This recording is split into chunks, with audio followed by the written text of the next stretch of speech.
হে কৃষ্ণ করুণা সিন্ধু দীনবন্ধু জগত পথে গোপেশ গোপিকা কান্ত রাধা কান্ত নমস্তুতে ওং শ্রী নম ভগবতে বাসুদেবাই নম। গত পর্বে আমরা ভগবত গীতার ৪র্থ অধ্যায়ের ১ থেকে ৫ নম্বর শ্লোক বিশদভাবে আলোচনা করেছি। প্রথম শ্লোকে শ্রীকৃষ্ণ বলেছিলেন যে তিনি এক অব্যয় যোগ বিদ্যা প্রথমে সূর্যদেব বিবস্বানকে প্রদান করেছিলেন, যা পরে রাজর্ষিরা লাভ করেন। দ্বিতীয় শ্লোকে তিনি ব্যাখ্যা করেন যে কালের গতি ও অনুপযুক্ত শিষ্যদের কারণে এই যোগ হারিয়ে গেছে। তৃতীয় শ্লোকে কৃষ্ণ অর্জুনকে জানান যে তিনি এই প্রাচীন জ্ঞান পুনরায় দান করেছেন, কারণ অর্জুন তার ভক্ত ও ঘনিষ্ঠ সখা। চতুর্থ শ্লোকে অর্জুন প্রশ্ন করেন, আপনি তো এখন জন্মগ্রহণ করেছেন, তাহলে এত প্রাচীনকালে সূর্যদেবকে এই জ্ঞান কিভাবে দিলেন? পঞ্চম শ্লোকে কৃষ্ণ বলেন, আমিও তুমি বহু জন্ম অতিবাহিত করেছি, আমি সব জানি, কিন্তু তুমি তা স্মরণ করতে পারো না। এই শ্লোকগুলোর মাধ্যমে আমরা শ্রীকৃষ্ণের দিব্য অবতারত্ব, যোগ বিদ্যার গুরুত্ব এবং আধ্যাত্মিক জ্ঞানের ধারাবাহিকতা বুঝতে পেরেছি। আজ আমরা গীতার ৪র্থ অধ্যায়ের ৬ থেকে ১০ নম্বর শ্লোক নিয়ে বিস্তারিত আলোচনা করব। ৬ নম্বর শ্লোকে কৃষ্ণ বলছেন তিনি জন্মগ্রহণ করেন, কিন্তু তার জন্ম সাধারণ মানুষের মতো নয়, তিনি নিজের মহাশক্তির মাধ্যমে অবতীর্ণ হন। ৭ ও ৮ নম্বর শ্লোকে তিনি প্রতিশ্রুতি দিচ্ছেন যে ধর্ম রক্ষার জন্য তিনি যুগে যুগে পৃথিবীতে আবির্ভূত হন। ৯ নম্বর শ্লোকে তিনি ব্যাখ্যা করছেন তিনি তার দিব্য জন্ম ও কর্মকে তত্ত্বত্ব বোঝেন, তিনি পুনর্জন্ম লাভ করেন না। ১০ নম্বর শ্লোকে তিনি বলছেন ভয়, আসক্তি ও ক্রোধ মুক্ত হয়ে যারা তাকে আশ্রয় নেয় তারাই পরম মুক্তি লাভ করে। এই শ্লোকগুলো শ্রীকৃষ্ণের লীলা, অবতারত্ব, ধর্ম সংস্থাপনা এবং ভক্তির মাধ্যমে মুক্তি লাভের পথ সম্পর্কে গুরুত্বপূর্ণ শিক্ষা প্রদান করে। তাহলে চলুন শুরু করা যাক আজকের আলোচনা। ভগবত গীতা ৪র্থ অধ্যায় জ্ঞানযোগ ৬ থেকে ১০ নম্বর শ্লোক। শ্রীকৃষ্ণের মহাবাণীকে গভীরভাবে অনুধাবন করি। শ্রীকৃষ্ণের জ্ঞান আপনার দোরগোড়ায় পৌঁছে দিতে আমরা প্রতিশ্রুতিবদ্ধ। নতুন ভিডিওর আপডেট পেতে চ্যানেলটি সাবস্ক্রাইব করুন এবং নোটিফিকেশন অন করুন। গীতার ৪র্থ অধ্যায়ের ৬ নম্বর শ্লোকটি হল, অজে হপি ছন্ন বেআত্মা ভূতা নিমিশ্বর হপিশ্বন প্রকৃতিং সমাধিষ্ঠায় সম্ভ বাম্মাত্মময়া। যদিও আমি জন্মহীন, অবিনশ্বর এবং সমস্ত জীবের ঈশ্বর, তবু আমি আমার নিজস্ব প্রকৃতির উপর অবস্থান করে আত্মমায়ার দ্বারা অবতীর্ণ হই। এই শ্লোকে কৃষ্ণ এক গভীর সত্য প্রকাশ করছেন। সাধারণত মানুষ জন্মগ্রহণ করে তার কর্মফল অনুযায়ী, কিন্তু কৃষ্ণ বলছেন যে তিনি অজ, অর্থাৎ তিনি জন্মহীন, অব্যয় আত্মা, তার সত্তা বিনাশশীল নয়। ভূতানাম ঈশ্বর, তিনি সমস্ত জীবের প্রভু। মানুষ কর্মফল অনুযায়ী জন্মগ্রহণ করে, কিন্তু কৃষ্ণের জন্ম হয় তার ইচ্ছা অনুযায়ী এবং আত্মমায়ার মাধ্যমে। তার জন্ম ও কার্যকলাপ মায়ার অধীন নয়, বরং তিনি নিজেই মায়ার অধীশ্বর। কৃষ্ণ এখানে বলছেন যে তিনি আত্মমায়ার দ্বারা পৃথিবীতে আবির্ভূত হন। সাধারণত জীবাত্মা মহামায়ার দ্বারা আবদ্ধ, যা ভোগ, জন্ম, মৃত্যুর চক্র তৈরি করে, কিন্তু ঈশ্বরের অবতার হয় আত্মমায়ার দ্বারা, যার মাধ্যমে তিনি নিজে সম্পূর্ণ স্বাধীনভাবে আবির্ভূত হন। সূর্যের প্রতিফলন যদি জল বা কাচের মাধ্যমে দেখা যায়, তবে তার প্রকৃত রূপ পরিবর্তিত হয় না। তেমনি কৃষ্ণ যখন জগতের মধ্যে আবির্ভূত হন, তিনি মায়ার দ্বারা আবদ্ধ হন না, বরং মায়াকে নিয়ন্ত্রণ করেন। একজন রাজা যদি কোনো কারাগারে পরিদর্শনে যান, তাহলে তিনি বন্দী হয়ে যান না, তিনি নিজের ইচ্ছায় সেখানে যান এবং যখন খুশি ফিরে যেতে পারেন। তেমনি কৃষ্ণ যখন পৃথিবীতে আসেন, তখন তিনি আমাদের মতো জন্মগ্রহণ করলেও তিনি মায়ার দ্বারা আবদ্ধ নন। একজন দক্ষ অভিনেতা কোনো সিনেমায় অভিনয় করলে তিনি চরিত্রটি গ্রহণ করেন, কিন্তু বাস্তবে সেই চরিত্রের সঙ্গে মিশে যান না। তেমনি কৃষ্ণ যখন জন্ম নেন, তিনি আমাদের মতো দুঃখ ক্লেশ ভোগ করেন না। এই প্রশ্নের উত্তর কৃষ্ণ পরবর্তী শ্লোকে দেবেন, যেখানে তিনি বলবেন, যখন ধর্মের অধঃপতন ঘটে, তখন তিনি ধরাধামে আসেন। তিনি সাধুদের রক্ষা করেন এবং অসুরদের বিনাশ করেন। কৃষ্ণের জন্ম সাধারণত মানুষের জন্মের মতো নয়, তিনি তার ইচ্ছায় পৃথিবীতে আবির্ভূত হন। কর্মফলের কারণে নয়, তিনি আমাদের উদ্ধার করতে যুগে যুগে অবতার গ্রহণ করেন। কৃষ্ণকে মানুষ হিসেবে নয়, পরমেশ্বর হিসেবে উপলব্ধি করতে হবে। আমাদের জন্ম ও মৃত্যু কর্মফল অনুযায়ী ঘটে, কিন্তু ঈশ্বর তার ইচ্ছায় আবির্ভূত হন। আমরা মায়ার দ্বারা আবদ্ধ, কিন্তু কৃষ্ণ মায়ার অধীশ্বর। কৃষ্ণের জীবন ও লীলার গভীর অর্থ উপলব্ধি করলে আমরা মুক্তির পথ খুঁজে পাব। যদা যদা হি ধর্মস্য গ্লানি ভবতি ভারত অভ্যুত্থানম ধর্মস্য তদাত্মানং সৃজাম্যহম। হে ভারত, যখনই ধর্মের অধঃপতন ঘটে এবং অধর্মের বিকাশ হয়, তখনই আমি নিজেকে প্রকাশ করি। এই শ্লোকটি ভগবত গীতার অন্যতম গুরুত্বপূর্ণ শ্লোক, যেখানে শ্রীকৃষ্ণ তার অবতার গ্রহণের কারণ ব্যাখ্যা করছেন। ধর্ম শব্দের অর্থ শুধুমাত্র ধর্মীয় আচার নয়, বরং নৈতিকতা, সত্য, ন্যায় বিচার এবং শুদ্ধ জীবনযাত্রা। ধর্মের অধঃপতন মানে যখন সত্য নষ্ট হয়ে যায়, মানুষ স্বার্থপর ও অন্যায় আচরণ করতে থাকে, নৈতিকতা ও ন্যায় বিচার লোপ পায়, অসত্য, অবিচার ও সংহিংসতা বৃদ্ধি পায়। ত্রেতা যুগে রাবণ অসুর শক্তি দিয়ে অত্যাচার করেছিল, তাই রাম অবতার গ্রহণ করেন। দ্বাপর যুগে কংস, দুর্যোধন প্রভৃতি অসুরসুলভ রাজারা পাপাচার করছিল, তাই কৃষ্ণ আবির্ভূত হন। অধর্ম মানে শুধু পাপ নয়, বরং সত্যের বিরুদ্ধে যাবতীয় কাজ। যখন ক্ষমতাশালী ব্যক্তিরা দুর্বলদের শোষণ করে, যখন সমাজে অসত্য ও প্রতারণার বিস্তার ঘটে, যখন মানুষ আত্মকেন্দ্রিক হয়ে যায় এবং ঈশ্বরের কথা ভুলে যায়, যখন ধর্মের নামে কুসংস্কার ও অন্যায় ছড়িয়ে পড়ে। মহাভারত যুদ্ধের পূর্বে দুর্যোধন ও কৌরবরা অন্যায়ভাবে হস্তিনাপুর দখল করেছিল। কলিযুগে লোভ, ঈর্ষা, হিংসা, মিথ্যা ও দুর্নীতির প্রসার ঘটছে। তদাত্মানং সৃজাম্যহম। কৃষ্ণ বলছেন, যখনই ধর্ম ক্ষতিগ্রস্ত হয়, তখন তিনি নিজেকে প্রকাশ করেন। ঈশ্বর সাধারণত মানুষের মতো জন্ম নেন না, তিনি তার আত্মমায়ার দ্বারা আবির্ভূত হন। এটি বোঝার সহজ উপায় হলো, ধরুন যদি কোনো রাজ্য অরাজকতায় ভরে যায়, তাহলে রাজা বা সরকার সেখানে সৈন্য পাঠিয়ে শৃঙ্খলা ফিরিয়ে আনে। তেমনি যখন এই পৃথিবীতে অনৈতিকতা বেড়ে যায়, তখন ঈশ্বর অবতার গ্রহণ করে সমাজকে শুদ্ধ করেন। যদি কোনো দেশে অপরাধ খুব বেশি বেড়ে যায়, তখন সরকার নতুন আইন প্রণয়ন করে বা সেনাবাহিনী পাঠায়। তেমনি যখন পৃথিবীতে অধর্ম বেড়ে যায়, তখন ঈশ্বর নতুন অবতার গ্রহণ করেন এবং ন্যায় বিচার ফিরিয়ে আনেন। যদি কোনো কৃষকের ক্ষেতে আগাছা বেশি হয়ে যায়, তখন সে আগাছা পরিষ্কার করে ও নতুন ফসল রোপণ করে। তেমনি যখন পৃথিবীতে অসুরতুল্য মানুষ বেড়ে যায়, তখন ঈশ্বর তাদের বিনাশ করে ন্যায় প্রতিষ্ঠা করেন। অধর্মের বিরুদ্ধে দাঁড়ানো ঈশ্বরের কর্তব্য। আমরা যদি অধর্মের বিরুদ্ধে দাঁড়াই, তাহলে কৃষ্ণের পথে চলব। অন্যায় দেখেও চুপ থাকা মানে কৃষ্ণের বিরুদ্ধাচারণ করা। ধর্ম ও ন্যায় প্রতিষ্ঠার জন্য আমাদের ভূমিকা হলো শুধু ঈশ্বরই নয়, আমাদেরও উচিত সত্য ও ন্যায়ের পথে থাকা। সমাজে সত্য, প্রেম ও ধর্ম প্রচার করতে হবে। অবতার গ্রহণ একটি নিরবিচ্ছিন্ন প্রক্রিয়া। কৃষ্ণ একবার এসেছিলেন বলে শেষ নয়, যুগে যুগে তিনি আসেন। কলিযুগেও তিনি আসবেন, কালকি অবতার।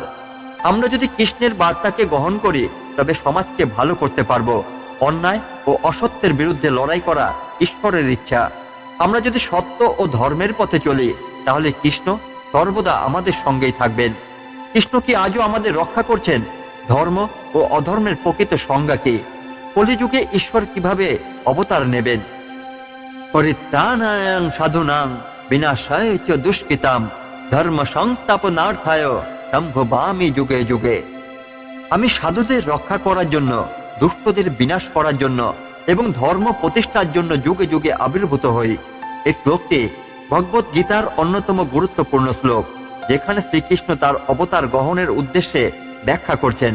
সাধু বলতে শুধু যোগী বা সন্ন্যাসীদের বোঝানো হয় না, বরং তারা হলেন যারা ন্যায়, সত্য ও অধর্মের পথে চলেন, যারা সৎভাবে জীবনযাপন করেন, যারা ধর্মের প্রচার করেন এবং অন্যদের সত্য পথে পরিচালিত করেন, যারা অহিংস, দয়ালু এবং ঈশ্বর ভক্ত। রামচন্দ্র অবতার।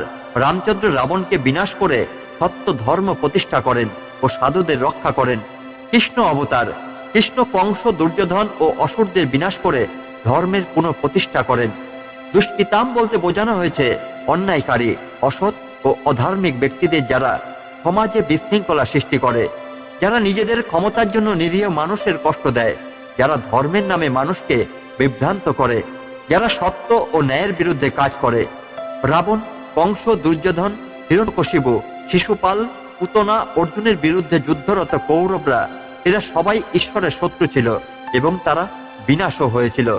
এটি বোঝার সহজ উপায় হলো এটাই, যেমন শরীরের কোনো অংশ পচে গেলে সেটাকে কেটে ফেলে দেওয়া হয়, তেমনি সমাজ থেকে দুষ্টদের সরিয়ে ফেলা হয়, যাতে ন্যায় ও সত্য প্রতিষ্ঠিত হতে পারে। ধর্ম শব্দের অর্থ শুধুমাত্র কোনো নির্দিষ্ট ধর্ম নয়, বরং নৈতিকতা, সত্য, ন্যায় বিচার এবং শুদ্ধ জীবনযাত্রা। যখন সমাজে সত্য, দয়া, প্রেম, ন্যায় বিচার হারিয়ে যায়, তখন ঈশ্বর অবতার গ্রহণ করেন। ঈশ্বর শুধুমাত্র দুষ্টদের বিনাশই করেন না, বরং নতুন করে ধর্ম প্রতিষ্ঠা করেন। রামচন্দ্র অযোধ্যায় রামরাজ্য প্রতিষ্ঠা করেন, যেখানে সবাই সুখী ছিল। কৃষ্ণ ধর্মের পুনঃপ্রতিষ্ঠা করেন, কুরুক্ষেত্র যুদ্ধের মাধ্যমে অন্যায়ের অবসান ঘটান। গৌতম বুদ্ধ, শ্রী চৈতন্য মহাপ্রভু, শঙ্করাচার্য তারা যুগে যুগে ধর্মের প্রচার করছেন। কৃষ্ণ এখানে বলছেন যে তিনি কেবল একবারই অবতার গ্রহণ করেন না, বরং যুগে যুগে প্রয়োজন হলে বারবার আসেন। সত্যযুগে নরসিংহ, বরাহ, কূর্ম অবতার ইত্যাদি। ত্রেতা যুগে রামচন্দ্র অবতার, দাপর যুগে কৃষ্ণ অবতার, কলিযুগে ভবিষ্যতে কল্কি অবতার আসবেন। যেমন একজন ডাক্তার যখনই রোগী অসুস্থ হয় তখনই চিকিৎসা দেন, তেমনি যখন পৃথিবী অন্যায় ও অরাজকতায় পূর্ণ হয়ে যায় তখন ঈশ্বর অবতার গ্রহণ করেন। যদি কৃষকের জমিতে আগাছা বেশি হয়ে যায়, তাহলে সে আগাছা পরিষ্কার করে ও নতুন ফসল রোপণ করে। তেমনি যখন পৃথিবীতে অন্যায় বেড়ে যায় তখন ঈশ্বর আসেন এবং ন্যায় প্রতিষ্ঠা করেন। যখন রোগ বেড়ে যায় তখন হাসপাতালে ডাক্তারদের প্রয়োজন হয়, তেমনি যখন সমাজে অন্যায় বেড়ে যায় তখন ঈশ্বর অবতার নেন। আমাদের উচিত ন্যায়ের পথে থাকা, যাতে ঈশ্বরের আশীর্বাদ পাই। অন্যায় ও অসত্যের বিরুদ্ধে দাঁড়ানো ঈশ্বরের ইচ্ছা। আমাদের জীবনে যদি অন্যায় ও দুর্নীতি বেশি হয়, তাহলে সত্য ও ধর্মের দিকে ফিরে আসতে হবে। কৃষ্ণ শুধুমাত্র যুদ্ধের জন্য আসেননি, তিনি ধর্ম প্রতিষ্ঠার জন্য এসেছেন। আমাদের জীবনে সত্য, ন্যায় ও ধর্ম মেনে চলতে হবে। যুগে যুগে ঈশ্বর আসেন, তাই আমরা আশাহত না হয়ে সত্যের পথে থাকতে হবে। জন্ম কর্ম চ মে দিব্যমেবং য ব্যক্তি তত্ত্বত ত্যক্তা দেহং পুনর্জন্ম নৈতি মামেতি সোऽর্জুন। হে অর্জুন, যে ব্যক্তি আমার জন্ম ও কর্মকে যথাযথভাবে জানে, সে শরীর ত্যাগ করার পর পুনরায় জন্মগ্রহণ করে না, বরং সে আমার ধামে অর্থাৎ পরম ধামে পৌঁছে যায়। এই শ্লোকটি ভগবত গীতার অন্যতম গুরুত্বপূর্ণ শ্লোক, যেখানে শ্রীকৃষ্ণ তার অবতারত্ব ও কর্মের গৌর তত্ত্ব ব্যাখ্যা করছেন। সাধারণত মানুষের জন্ম কর্ম ফলের কারণে, কিন্তু কৃষ্ণের জন্ম হয় স্বেচ্ছায় ও ধর্ম প্রতিষ্ঠার জন্য। কৃষ্ণ মায়ার দ্বারা আবদ্ধ নন, বরং নিজের অন্তর্নিহিত শক্তি অর্থাৎ যোগ মায়ার দ্বারা অবতীর্ণ হন। তার সব কর্ম লোভ, কাম, ক্রোধ ও বন্ধনের ঊর্ধ্বে। সাধারণত মানুষ জন্ম ও কর্ম ফলের শৃঙ্খলে বাঁধা, পূর্ব জন্মের কর্মফল অনুযায়ী জন্ম হয়। কৃষ্ণের জন্ম ও কর্ম স্বাধীন ও মায়াতীত, তিনি ইচ্ছামতো আবির্ভূত হন। এটি বোঝার সহজ উপায় হলো, একজন রাষ্ট্রপতি যদি সাধারণ পোশাক পরে জনগণের মধ্যে যান, তাহলে তিনি সাধারণ নাগরিক হয়ে যান না। তেমনি কৃষ্ণ মানব রূপে আবির্ভূত হলেও তিনি সাধারণ মানুষ নন, বরং ঈশ্বর স্বয়ং। কৃষ্ণ বলছেন যে শুধু মুখে বলা নয়, বরং যে ব্যক্তি তার জন্ম ও কর্মের প্রকৃত রহস্য বুঝতে পারে, সে ব্যক্তি মুক্তি পায়। তত্ত্বত অর্থ হলো প্রকৃত সত্য বা গুরু জ্ঞান। শুধু বাইরের ঘটনা জানা যথেষ্ট নয়, বরং কৃষ্ণ কেন জন্মগ্রহণ করেন ও কিভাবে তিনি কর্ম করেন তা বোঝা দরকার। যিনি বুঝতে পারেন যে কৃষ্ণ মায়ার দ্বারা আবদ্ধ নন, বরং স্বেচ্ছায় এই জগতে আসেন, তিনি সত্যিকার ভাবে কৃষ্ণকে জানেন। অনেকে কৃষ্ণকে শুধুমাত্র ইতিহাসের একজন ব্যক্তি বলে মনে করেন, কিন্তু যারা সত্যিকার জ্ঞানী তারা জানেন যে কৃষ্ণ হলেন পরম ব্রহ্ম স্বয়ং, যিনি যদা যদা হি ধর্মস্য অনুযায়ী যুগে যুগে আবির্ভূত হন। সাধারণ মানুষ পুনর্জন্মের শৃঙ্খলে আবদ্ধ, যথাকৃত কর্মফল অনুসারে জন্মগ্রহণ করতে হয়। কিন্তু যে ব্যক্তি কৃষ্ণের জন্ম ও কর্মের সত্য জ্ঞান অর্জন করে, সে পুনর্জন্ম লাভই করে না, সে সরাসরি কৃষ্ণের ধামে পৌঁছে যায়, ভগবত ধামে মোক্ষ লাভ করে। পুতনা রাক্ষসী কৃষ্ণকে বিষ খাওয়ানোর জন্য এসেছিল, কিন্তু কৃষ্ণ তাকে মুক্তি দিলেন এবং তিনি গোলকের ধামে গমন করলেন। অজমিল মৃত্যুকালে নারায়ণ নাম জপ করায় সেও মুক্তি পেল। এটি বোঝার সহজ উপায় হলো, একজন ছাত্র যদি পরীক্ষায় পাশ করে, তবে তাকে আর সেই শ্রেণী পুনরায় পড়তে হয় না। তেমনি যে ব্যক্তি কৃষ্ণকে প্রকৃতভাবে উপলব্ধি করতে পারে, সে আর জন্ম মৃত্যু চক্রে ফিরে আসে না। যে ব্যক্তি কৃষ্ণের প্রকৃত জ্ঞান অর্জন করে, সে জন্ম মৃত্যু চক্র থেকে মুক্তি পায়। ঠিক যেমন একজন বন্দী তার শাস্তির মেয়াদ শেষে মুক্তি পায়, মুক্তিপ্রাপ্ত ব্যক্তি তার কখনো কারাগারে ফিরে আসে না। যদি কেউ আগুনের প্রকৃতি বুঝতে পারে এবং জেনে শুনে আগুনে হাত দেয়, তবে সে পোড়া যাবে। তেমনি যদি কেউ প্রকৃতভাবে কৃষ্ণকে উপলব্ধি করতে পারে, তবে সে জন্ম মৃত্যুর বন্ধন থেকে মুক্ত হবে। শুধু কৃষ্ণকে জানাই যথেষ্ট নয়, বরং তার জন্ম ও কর্মের প্রকৃত তত্ত্ব বুঝতে হবে। আমাদের উচিত সৎ জীবনযাপন, ঈশ্বরের প্রতি ভক্তি এবং সত্যের পথে থাকা। কৃষ্ণকে সত্যিকার ভাবে জানলে পুনর্জন্ম বন্ধ হবে এবং আমরা মুক্তি পাব। কৃষ্ণ সাধারণত মানুষের মতো জন্মগ্রহণ করেন না, তিনি স্বেচ্ছায় অবতার গ্রহণ করেন। আমরা যদি সত্য ও ভক্তির মাধ্যমে কৃষ্ণকে জানি, তবে আমরা মুক্তি লাভ করব। শুধু বাইরের আচরণ নয়, বরং গভীরভাবে কৃষ্ণকে বুঝতে হবে। ভিতরা গভয় ক্রোধা মন্ময়া মামুপাস্ত্রিতা বহুব জ্ঞান তপসা কোথা মদ্ভাব মাগতা। যারা আসক্তি, ভয় ও ক্রোধ পরিত্যাগ করেছে, যারা আমাকে জ্ঞান ও তপস্যার মাধ্যমে উপলব্ধি করেছে, তারা পবিত্র হয়ে আমার সত্তায় অভ্যন্তরীণ হয়েছে। এই শ্লোকটিতে শ্রীকৃষ্ণ তার প্রকৃত ভক্তদের বৈশিষ্ট্য ব্যাখ্যা করছেন এবং বোঝাচ্ছেন যে কিভাবে এক ব্যক্তি ঈশ্বরকে লাভ করতে পারে। বিতরাগ অর্থাৎ আসক্তিহীনতা, সাংসারিক বস্তু ও ভোগের প্রতি মোহমুক্ত হওয়া। ভয়হীনতা অর্থাৎ অভয়, জীবনের অনিশ্চয়তা, মৃত্যু ও সংসারের আশঙ্কা থেকে মুক্ত হওয়া। ক্রোধ মুক্তি অর্থাৎ অক্রোধ, ইন্দ্রিয় সংযম ও ধৈর্যের মাধ্যমে রাগ ও বিদ্বেষ নিয়ন্ত্রণ করা। প্রহ্লাদ হিরণ্যকশিপুর অত্যাচারেও সে ভয় পায়নি, কারণ সে কৃষ্ণ ভক্ত ছিল। গৌতম বুদ্ধ, তিনি সব ভোগ আসক্তি ত্যাগ করে নির্বাণ লাভ করেছিলেন। এটি বোঝার সহজ উপায় হলো, যেমন কেউ যদি কোনো বিষাক্ত খাবারের প্রতি আসক্ত হয়, তবে সে অসুস্থ হবে, তেমনি যদি আমরা পার্থিব বস্তু ও আবেগের প্রতি আসক্ত থাকি, তবে আমরা আত্মিক মুক্তি লাভ করতে পারবো না। কৃষ্ণ বলেন, যারা আমাতে সম্পূর্ণরূপে নিবিষ্ট হয়েছে, তারাই সত্যিকার মুক্তি পায়। শুধুমাত্র আচার অনুষ্ঠান যথেষ্ট নয়, বরং মন, হৃদয় ও আত্মার গভীরতা থেকে কৃষ্ণের প্রতি ভক্তি থাকা দরকার।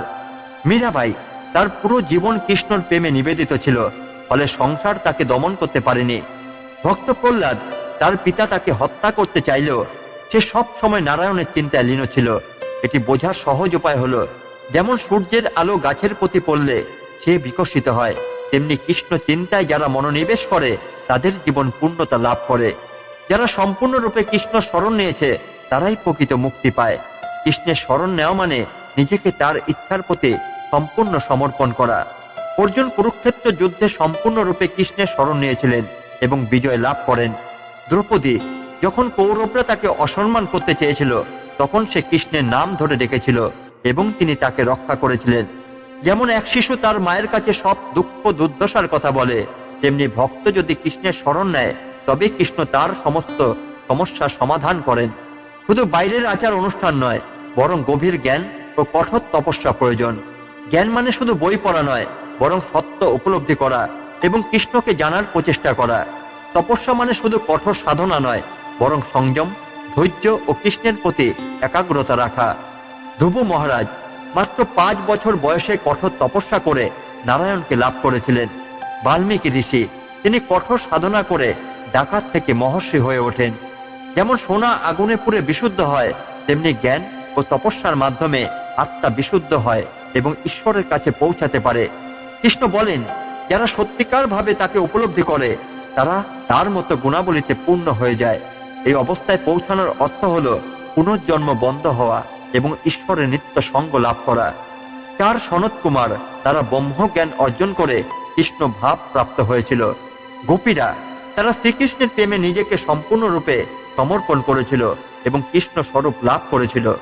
যেমন লোহা চুম্বকের সংস্পর্শে এসে চুম্বকের মতো আচরণ করে, তেমনি যারা কৃষ্ণের সংস্পর্শে থাকে, তারা কৃষ্ণ ভাবও প্রাপ্ত হয়। পার্থিব আসক্তি, ভয় ও ক্রোধ থেকে মুক্ত হতে হবে। কৃষ্ণের প্রতি গভীরভাবে নিবেদিত হতে হবে। শুধুমাত্র বাইরের আচার অনুষ্ঠান নয়, বরং গভীর জ্ঞান ও তপস্যার মাধ্যমে ঈশ্বরকে উপলব্ধি করতে হবে। কৃষ্ণের শরণ নিলে তিনি আমাদের জীবন পরিচালনা করবেন এবং মুক্তি দেবেন। যারা ভয়, আসক্তি ও ক্রোধ ত্যাগ করে কৃষ্ণকে জানে, তারাই মুক্তি পায়। কৃষ্ণকে উপলব্ধি করতে হলে শ্রদ্ধা, জ্ঞান ও তপস্যার মাধ্যমে শুদ্ধ হতে হবে। কৃষ্ণের শরণ নিলে জন্ম মৃত্যুর বন্ধন থেকে মুক্তি লাভ করা সম্ভব। আজকের পর্বে আমরা ভগবত গীতার 4র্থ অধ্যায়ের 6 থেকে 10 নম্বর শ্লোক বিশদভাবে আলোচনা করলাম। আমরা বুঝলাম, শ্রীকৃষ্ণের জন্ম সাধারণ মানুষের মতো নয়, বরং তিনি নিজের মহাশক্তির দ্বারা আবির্ভূত হন।